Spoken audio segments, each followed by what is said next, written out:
Hey, welcome to the Higher Ed AV podcast. My name is Joe Way. I am your host, and boy, do we have a good one for you today.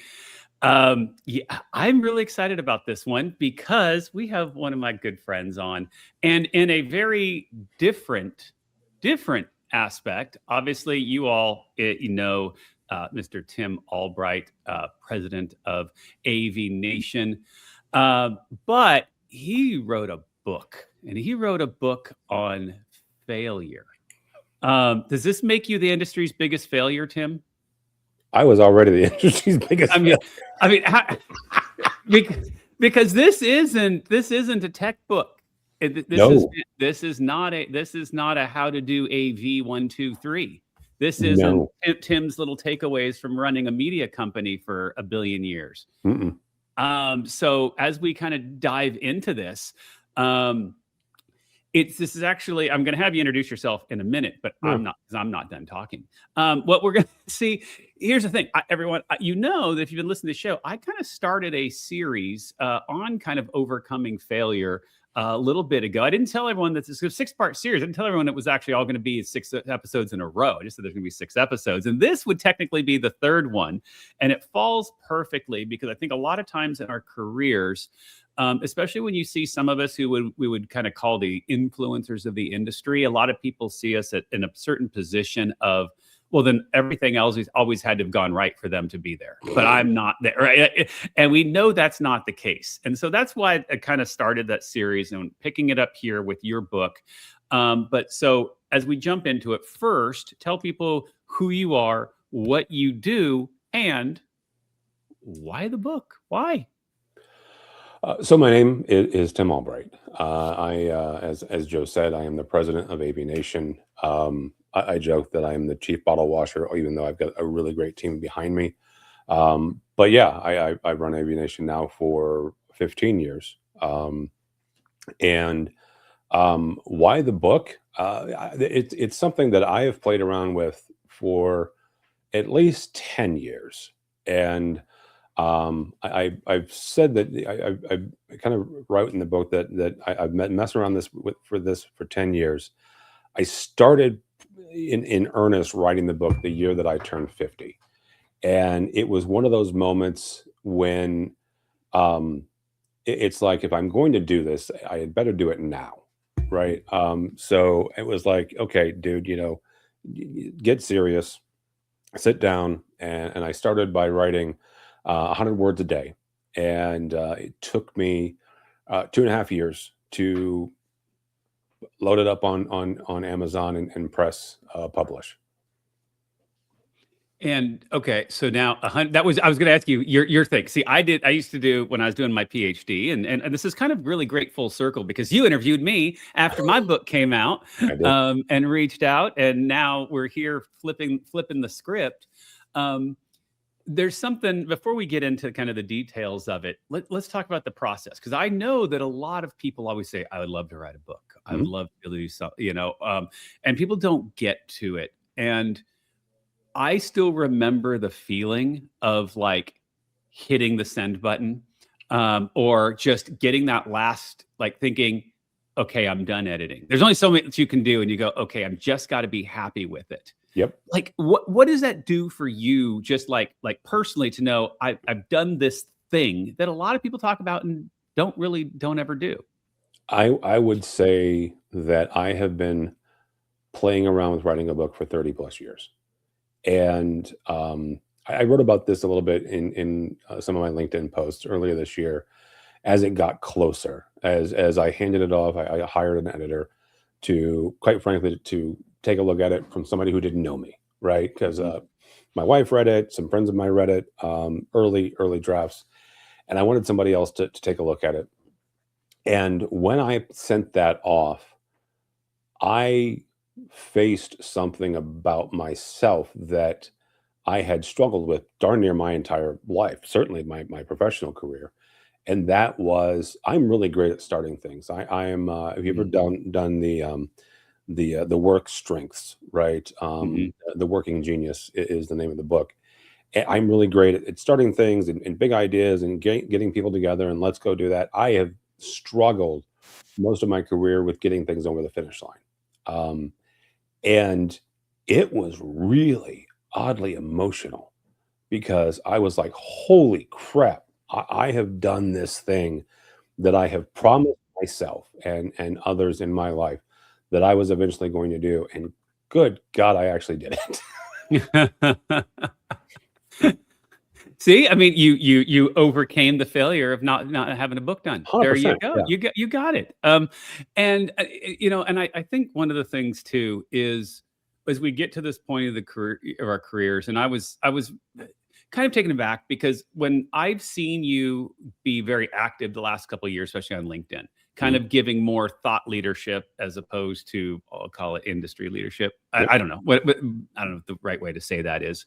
And then when I saw that the book had come out and it was, wow, it's not Tim's reflections on being the media guy for 15 years, right? And it was something that said, okay, this is a process. And the one thing you do is you actually take people through the process of failure. Yep. And it's not just, and the subline, it's the practical framework for overcoming failure, but it really is the process of it's like at the moment you experience it, how you go through it, and then what you can actually do to kind of take that next step. So it had to take a certain level of vulnerability to say, I'm going to put myself out there like this. What was that like? It was vulnerability, but it was also incredibly cathartic because it forced me to walk through some pretty major failures in my life, both personally as well as professionally, and dig up some things and deal with some things that I maybe hadn't dealt with fully yet, and kind of walk myself back through, okay, how did I get through that? Or had I not really gotten through that yet? And through the process of this book, helped myself get through that. It was really, really incredible. One of the things that I have said very publicly is I am naturally an introvert. And you and I have talked about this actually both publicly and privately. It does not mean that I don't like people, but actually the opposite. I get my energy from kind of alone time and stuff like that. But I absolutely love connecting with people, and InfoComm is coming up, and you and I will be doing plenty of that. But the vulnerability part was necessary. And the reason I say that is this: it goes back to my media training, what I do in my day job. I am a firm believer that people can sniff out fakeness a mile away. Yep. And in the environment of AI and everything, computer generated and this, that, and the other, I don't care what generation we're talking about. Every one of us can sniff out fakeness. So if you can give somebody something authentic, vulnerable, it's absolutely going to connect with somebody. And I think there's value there. Yeah, absolutely. And I love you actually opened the book that way. I think one of the very opening thing, in the opening chapters is that, everyone can tell if it's going to be fake. And I could feel in the writing that you're like, okay, we're going to see where this goes. Like there was almost a sense of, I'm starting this and this is how it's going to be, and we'll see where it goes. There's some truth to that. Yeah. And obviously it goes through amazingly. We do want people to go out and buy it. It is available on Amazon and probably everywhere else Amazon distributes through. We'll put the link in the show notes for everybody, but you can always just Google it and find it. But that being said, there are a couple of sections I do want to talk about. Yeah. You go through about 5-ish or so areas of kind of, I'll call it the stages of failure between, anger, blame, reflection, acceptance, all the, how did you start to process those things, that those were the key things? And then when someone is going through that, because that's the hard part of it. I think that's like, we all know when we fail, we get angry or we feel shame or we feel these things, but to then front it. So talk about that bit in one first. That you're right. That is the hard part. The first part of the answer is it tracks a lot with the stages of grief, right? Hmm. And I start the book out, and I talk about losing my mom and my sister over the course of 18 months, and certainly processing that grief. And the I noticed in writing this book and kind of again going through some of my own failures that I hadn't dealt with yet, a lot of those same steps tracked. I'm like, okay, well that kind of makes sense, because failure in a sense is grief. You are grieving the loss of something. Something is no more, right? Hmm. Something in your life has failed, whether that was a relationship or it was a business venture or whatever it was. You have lost something. Well, grief is the same thing. You are grieving the loss of something or someone. And I'm like, okay, well that's kind of cool, right? So let's pull on that thread and let's go down that road. And so a lot of the stages are identical. I adjusted a couple of them, because I think in the failures, and especially when it comes to business failures, it may not, depression may or may not be there, but certainly, blame is, and absolutely acceptance has to be there. So I think at every one of those stages you have to face. And the thing about both grief and failure is it's not there. There is no, you don't get a stamp when you end it, right? You don't go, okay, you're done with denial. You can move on, because you'll have to come back around to it at some later date. Yep. And you don't really know when that is. You don't get a say so in when that is. So having that framework to address that when it does come back around again, because it will, I think is very, very helpful, because again, over the course of our lives, we may very well grieve the loss of a business in times that we have no idea that, where it's coming from. I had a very dear counselor years ago refer to grief as waves, right? And Mhm. the older you get, the less intense the waves are, but they're still there, and you still got to deal with them. Yeah, yeah, I absolutely love that. And one of the things too, I think that's a differentiator is we know that every single person, you are your own biggest critic and hardest 100%. critic, right? That's how we are as humans. Yeah. But when you're talking about grief and other loss, like you lose a family member, a parent, that's not on you, right? Like, yes, you Yeah. go through these stages and you go through, my life is different, I don't know what to do. But failure carries that, I did this. Yep. I wouldn't be in this horrible position if it weren't for me. Even if we don't always admit it right away, and we want to go through, as you said, like the blame first, and if they was what happened, then this wouldn't happen. But we do carry that, and we Mhm. carry it heavy. And I think that's really the biggest thing. And I think that's where, we've seen these memes and all this is saying, like that, you know, someone, picking through dirt, and they were this far away from hitting the gold, but they gave up, right? Yep. And all of those things. And those are easy to put into a little cartoon meme. But what we don't realize is, well, every time you were hitting the hammer and missing the gold was a time you carried the weight that I'm not worthy of being able to keep going through this, and I'm Yeah. not going to make it. How, in your experience, do you get past that to know that, well, maybe that one more hit of the axe, the gold is on the other side? The, that's a good question, because I understand those memes, and I absolutely understand that. And there are absolutely times when you just kind of got to dig into yourself and hit it one more goal. Um, there's also a realization that sometimes there is no gold on the other side of that, Mm. and you have to accept that. And the us humans, there's the fallacy of sunk costs, right? And you're smarter at business than I am, but you understand that. But you at some point you have to say, okay, I have done what I can do. um I write in the book about stoicism, Yep. because it's helped me a lot in the last few years. I am responsible for me and what I can do, and what's in my control. And I cannot concern myself with what is outside of my control. If it's outside of my Mhm. control, then I have to deal with it.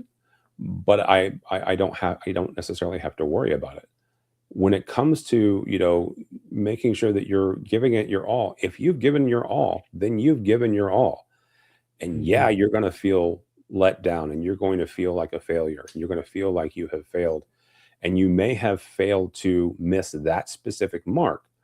Um, but I really don't think that you have in the long run really ultimately failed, because one of the things that I firmly believe, in every failure there is something to gain and something to learn to build again, which was quite frankly the entire premise of the entire book. Was there is something left, let's go find it, and let's use it as a keystone for your next thing. Yeah, yeah, that's great. For me, one of the things I think is always the hardest of overcoming failure is if it was a bad business decision or something like that, or you lost money, something like whatever. Like I can get over those. The hardest things for me is when I've hurt other people. Yo. That's the one. Right, because that really carries it. One, I just personally, it's like I hate that more than anything, hurting it. Like, I will fail all day, like, whatever, but to hurt other people along the way, and then know sometimes the next step means they're gonna be in those same circles the next time you get out there. Yeah. Right? Especially if you're talking about, the AV industry or certain industries or business, like, and now you've got these, I'm gonna call them critics or people you've hurt, or even if you don't mean it, they're sorry only goes so far sometimes, Yep. right? Because that just because you've gotten through it or working through it doesn't mean that they have or will or ever will, Or ever right? will. Or ever give you that chance. There was a question in there somewhere. No, there actually wasn't. That was just a go on it. But all right, so I'm going to go to a question. Shoot. Because one of my favorite parts of the book, and this is because as people know, my undergrad was in philosophy, and specifically Greek philosophy, and you Okay. bring up Socrates, Plato, and Aristotle. Yep. And one of the things that kind of captured me as I was going through that, it was the series of mentorships: the one who starts, the one who comes in, the one who teaches, leads, and all of that. And I always think too, to me, one of the biggest things of overcoming failure, taking the next step in things, is having the people with you. You can't do this alone, and you'll never pull out of it alone. So Nope. talk a little bit about that, kind of this section and what that means for you. So I love this part, because you're 100% right. You cannot do this alone. I have long been a believer that no man is an island, no person is an island, and I don't care who you are. There is no self-made millionaire in this entire world. There's no self-made billionaire in this entire world. You point someone to me, and I will show you the people that have helped them along the way. Mm-hmm. And we absolutely need others beside us who encourage us, who walk with us. Quite frankly, you have been that to me since I met you. Right? We have walked through certain things together. And I point out that you depending on the topic, depending on the subject that we're talking about, it will depend on who those people are. Yeah. If you're trying to be a better parent, well, then you need people who are either doing this along with you, or maybe somebody who's a little bit ahead of you. If you're trying to be a better salesperson, all this stuff, you've got a cohort next to you that can help, and they're probably going through similar or have gone through similar situations, and they can say, "Hey, this is what worked for me." Now, it may not work entirely the same for you, but it'll at least get you started. Mm-hmm. Yeah. And how do you then go about like finding those? Because I think again, you say you've gone through those stages. You're Yeah, ready. You're ready to take the next step. How do you go find those? I'll call it the champions for yeah. you, or to be that champion for someone else. So the first is the champions, right? And those they're around you if you look, and these Mhm. are the people who are constantly encouraging you, constantly reaching out, constantly, asking how they can help, right? Asking what they can do. And the people that you can help, sometimes that's a little trickier, because there's two sides to that. And I'm as guilty as anybody when it comes to, I don't have anything to say. I don't have it. Nobody is interested in me. Nobody's interested. I can't bring value to people, right? That's a common trope and a common kind of, knock against yourself. I don't care if you've been, in whatever you're doing for 3 to 4 years, you have something to give. If you're just starting, you have something to give. So make yourself available and then pay attention to those around you. Because somebody is going to say that they're stuck on something, say that they're struggling with something. Again, whether that's in business or it's in life and relationships, and you paying attention to that and being ready and open to say, oh, I've encountered that, right? I've had that happen. Because one of my favorite things that I came upon and discovered in writing this book was a phrase that I will probably use until I'm no longer talking about this. And the fact is, I don't care who you are, you're not special. I don't care. I had a mutual friend of ours text me the other day from the book and said, my mom says I'm special. And I said, well, I replied back, well, both my mom did too, and both of them were wrong. Because there are 8.5 billion people on this planet, and the likelihood that what you're going through is so freaking unique and special that you are the only person in the world to have gone through that is zero. And if you are the only person to have gone through what you're going through, go buy a freaking lottery ticket, because you're about to win that too, right? There are others around you who have gone through what you're going through. And most likely, they are more than willing to help, because as humans, we don't want to see people suffer if needlessly. So if we can offer our experience and our insight for whatever it is you're going through, then we're going to do it. Yeah.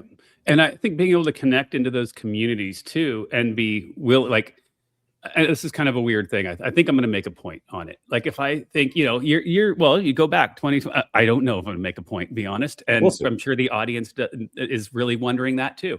But okay, if you go back to, 2020, when we had our house fire, and that was, you want to talk about, that was loss. I mean, that was not a failure. It was not, say, our fault, but it was, you definitely feel like, you're in an abyss. Thankful for the AV industry who came behind, but it wasn't until, if you look at all that and what we took to overcome it, to get through it, to get our life back on, to get some sense of normalcy again. And then the fires in LA happened right across the street from UCLA, with a lot of our friends, colleagues and all that, who lost everything.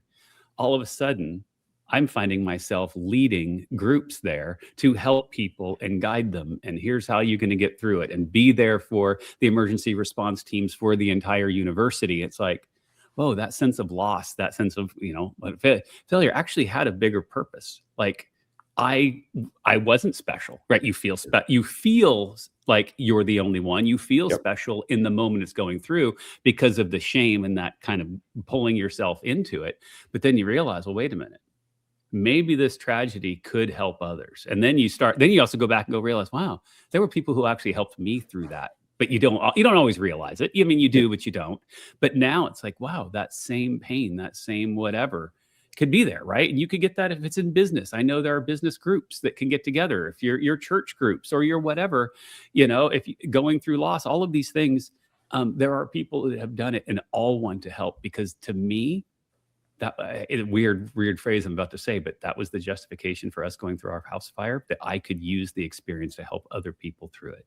Yeah. Right. And I would argue that you're not unique in that Absolutely. that humans generally, we want to use our experiences to help others.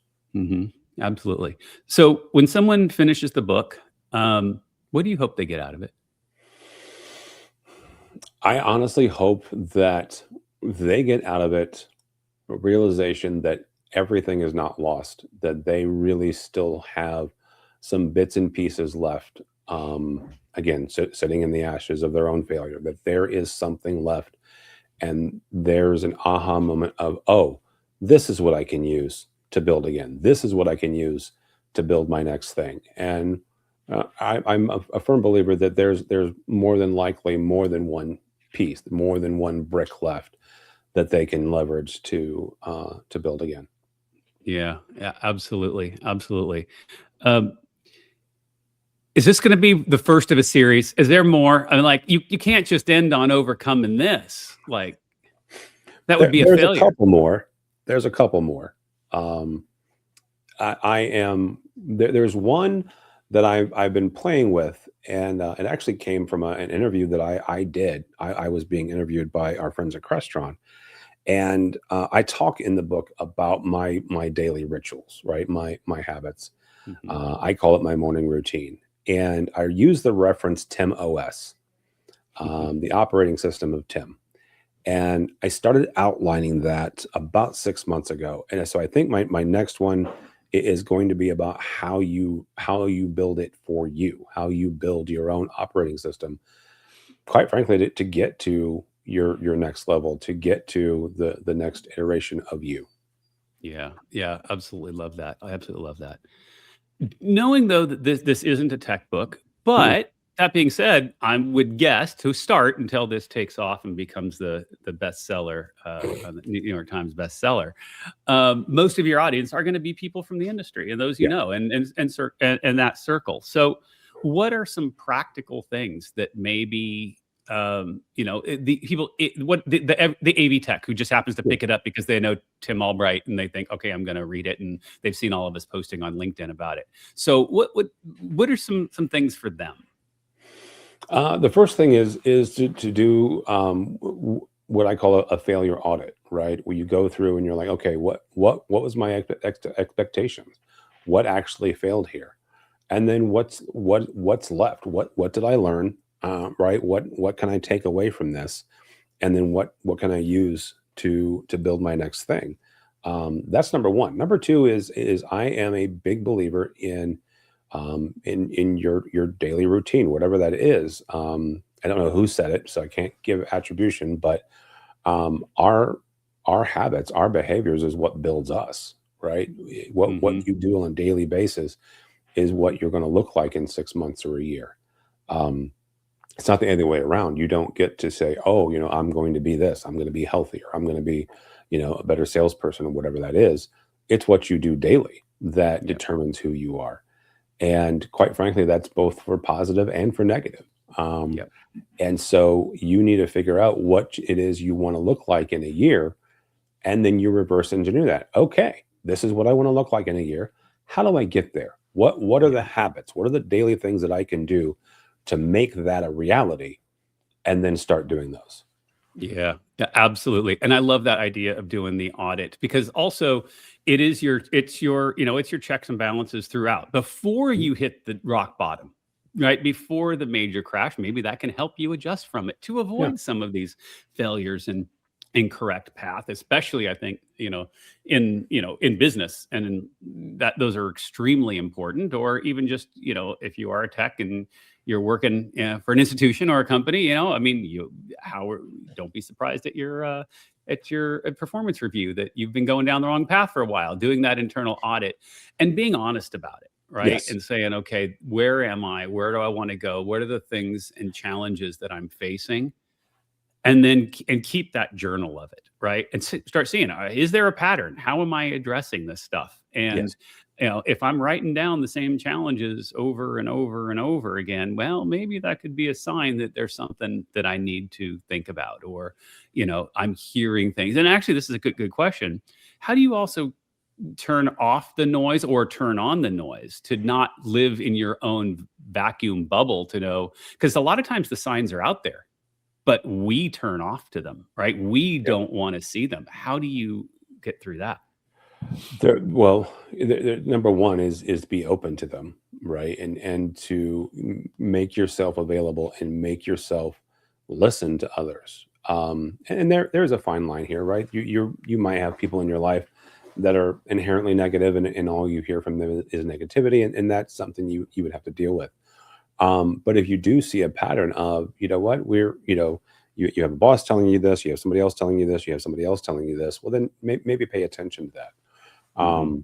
I had for many years, probably 3 or 4 bosses in a row, tell me that I wasn't focused. You're incredibly talented, Tim, but you need to pick something and go with it, right? And it wasn't until I kind of, said, "Oh, hey, wait a minute! Like 5 people have told me this. Maybe I should do this." Mhm. You need to listen to those around you, and then you put it through the filter of, is this true to me? Yeah. Does this fit? Do I think this is a pattern, and do I think it's a problem? And if it is true for you, and if it does ring true, well, then take it to heart and figure out what it is you can do to adjust and make the changes necessary to address the things and the issues that they're bringing up. Yep. Yep. And it's amazing how even just that one little change, impacts over time, right? Yep, And compounds over time. compounds over time. And and you'll be amazed that, and that time isn't, if you say, oh my gosh, I got to do this, but it's not going to be until a year that things, well, it's amazing how quickly that year goes by. And you're like, no, Amen. now look at where I'm at, Yeah. and I think that's one of the biggest things is that I see, and I know, I kind of opened the show today about it too, that a lot of times when people see us, kind of the public figures of our industry, they assume that we are always there and don't realize, no, people listen back a few episodes ago to the first one on failure. I had complete businesses fail. I had to fire people. I got, I had to start completely over from scratch. And it was 10 times better because also the learning lessons. And maybe that's Yep. one other question to ask that or to talk about is it's learning on. I think the most learning happens from those places, not necessarily from the successes. Oh, absolutely. Am I right? If you do it right, you absolutely, it is those lessons. In the book, I reference my boss, John Laughlin. Um, he has a saying. It is his $1 million MBAs, right? Mhm. It is those mistakes that are so costly that you wouldn't wish it on your worst enemy, but it taught you so much that you couldn't have paid for it, right? You could not have gone to any college, any university in the country and gotten the same level of information and gotten the same level of experience. Yep. Yep. The old school of hard knocks, Yeah. those things. Absolutely. All right. So, who knows? On the show, I like to kind of turn and end with some little bit of rapid round fun Mm, questions that mean absolutely nothing. There's no right or wrong answer unless I have a differing opinion, in which case you might have a wrong answer. that was fine. We're gonna go on this same theme. Okay. Which is better? I'm making so, to have failed and miserably, or to have not tried at all. Oh, failed miserably. Okay. 100%. Which is better? Fail miserably or great success? Wow. I still would argue failed miserably. Okay. Unpack that one. So if you have nothing but successes, then you have learned something. I believe Mhm. you can certainly learn something through those successes. Um, but I would also argue that you learn immeasurably more through the failed miserably part than you can build a stronger foundation and then have an even greater success. Great. Okay. What is the one failure you've overcome that you're most proud of? Oh, geez. Um, there's the most proud of there's a couple of contenders there. Um, the most probably the most visible one is my health and my Mm, weight, right? You and I both topped 300 pounds at one point in time mhm. together, actually. Uh, Yeah. and not together, we were 300 pounds. Together, we were 600 Yours. something. Um, and so that's one. But there's a personal one, right? That where I was overdoing so many things, right? And one of them was drinking entirely too much, right? And ruined several relationships that way. So that and getting sober and figuring out why, I think is one that people don't see as overt, right? Because you can't look at me and go, oh well, this, that, and the other. You can look at me and go, oh, that guy used to be 300 pounds. But I think that one is probably the Mm. most personally rewarding. Yeah, yeah, I totally agree on that one. I'm there with you. There's something about it kind of over. Yeah, yeah, absolutely. All right. Speaking of failures, will the Chicago Bears ever win a Super Bowl and win? In the next 5 years with Caleb Williams as the quarterback. All right, so there we go. And the curse is not going to happen. No, so the curse That's is why he gets 5 years. Yeah, that's why I'm saying 5 years. The curse of the Madden curse, because our dear Caleb Williams is on the cover of Madden 2027, I guess. So they may have a stumble year this year because of that stupid curse. But yeah, I would say the next 5 years. All righty. All right. And now switching it, you get to add author to podcaster. Which one? Which do you consider yourself? Which one now brings more joy, podcasting or authoring? Oh, dude, I am an old radio guy, and so podcasting is in my blood, and radio is in my blood. But the one that brings me the most joy and personal fulfillment is absolutely author. Yep, 100%. It's funny because even though I do this podcast and all,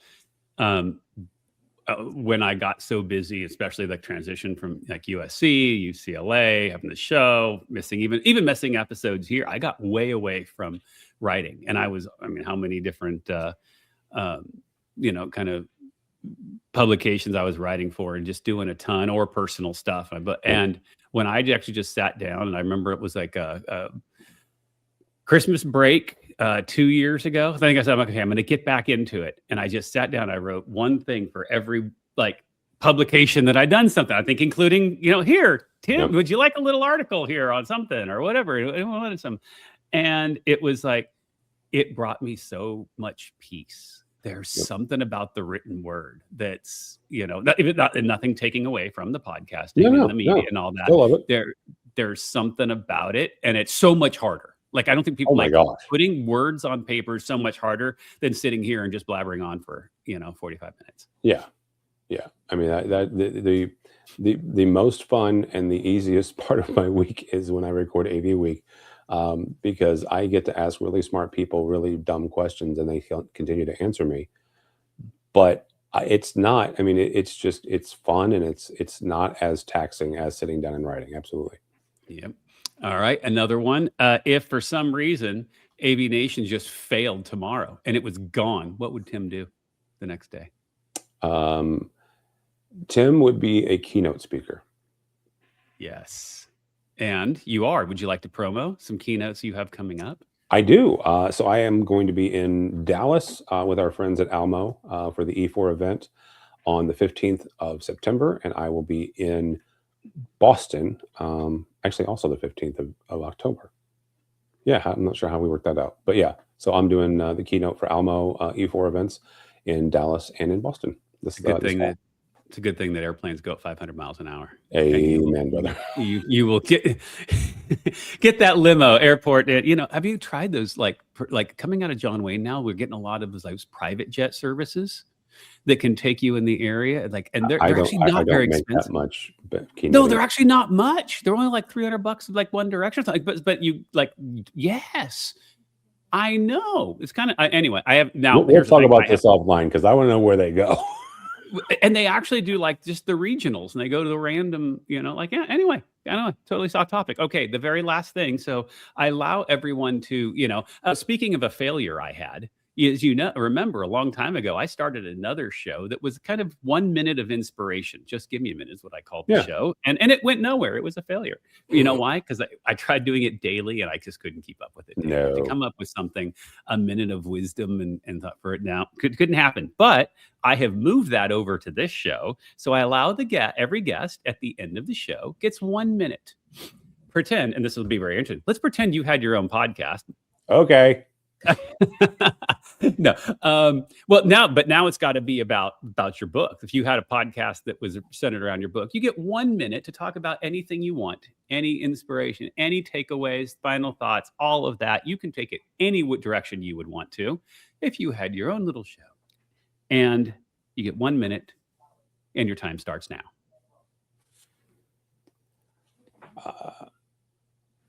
Here's what I would say in my hypothetical podcast. Again, don't care who you are. You are not special. Everybody has failed, and most likely somebody has failed exactly like you. several thousand, several million, somebody has failed just like you. So take this opportunity, because that's what it is. It's an opportunity to step back, take a really, really big, deep breath, and let's figure out what you learned and what you can take from this failure and build again. Because we are human and we will build again. You will do something else again. If it was a relationship that failed, you're going to get into another one. Now, it may not be a romantic one, but you'll have other relationships. It may not be the exact same business, but you will go into business. You will have something else that you will do. So the trick here is figuring out what went wrong and figuring out what's left and what you learned, and use that to build again. Yeah, I love that. I love that. This conversation has just been fantastic. The book is fantastic. I encourage everyone, go purchase it, buy 100 copies, give them to 100 of your closest friends. The royalty checks, wait till you start seeing them come in, Tim. They're nice too. I know we write the book to make, feel good, but every time you see that monthly Amazon deposit, it's great. And then every now and then you get one like from Japan and from Amazon something. It's like, yeah, that's kind of cool. So, and I'll tell you, yeah, it's one of the best things. So so there you go. Wait till those start coming in. And anyway, last and most important question, how can people connect with you, get to know you, should they want to? And you're not allowed to say, don't follow me. No, you have to answer it. Is baked into my DNA at this point. So this is probably the hardest part of the interview. Connect with me on LinkedIn. I still write about AV. Certainly, it's part of my job. But I absolutely, I've got a weekly newsletter based around the book, and it's on LinkedIn, so you can connect with me there. I will say really quickly, because we're doing this ahead of InfoComm, I'm doing something what I consider different, and my buddy Brad Hensey turned me onto this. I am not doing a book signing at InfoComm. Not doing a book signing. I am not saying I'm not going to sign your book. I will absolutely sign your book. You're very kind if you ask me. What I am doing is what Brad called a reverse book signing. So here's what we're doing. AVNation Access, which is what we used to call the Tweet Up, happens 4 to 6 on Wednesday, June 17th. I am inviting anyone who's ever had any contact, who's ever been impacted, who's ever read an AVNation piece, who's ever listened to an AVNation podcast. I'm inviting them to come sign my copy of my book. That's cool. Don't care what page you want, but that is one thing that I think is 100% fits me. And it's just a way for me to remember and to connect with others. That's awesome. I like that. I really like that. That is not my idea, but I 100% took it. You know what? That's good, Brad. Shout out there. Yeah. All right. Well, that being said, everyone, hopefully you enjoyed this and got a lot out of it. Again, I highly encourage you do go meet up with Tim over at InfoComm. And if you're listening to this afterwards, well, then see him at next year's InfoComm. But always do connect with Tim. Go find the book. It is Building on Ashes. Just write Tim's name in. It comes up right on Amazon. You can get it 2-day delivery. It's right there. And you can get it in hardback, paperback, and Kindle, I do believe, all three. Yes, I got the because hardback, you don't see those very often. That's the one I got. I'm a fan of hardback, and it's my book, so I wanted one.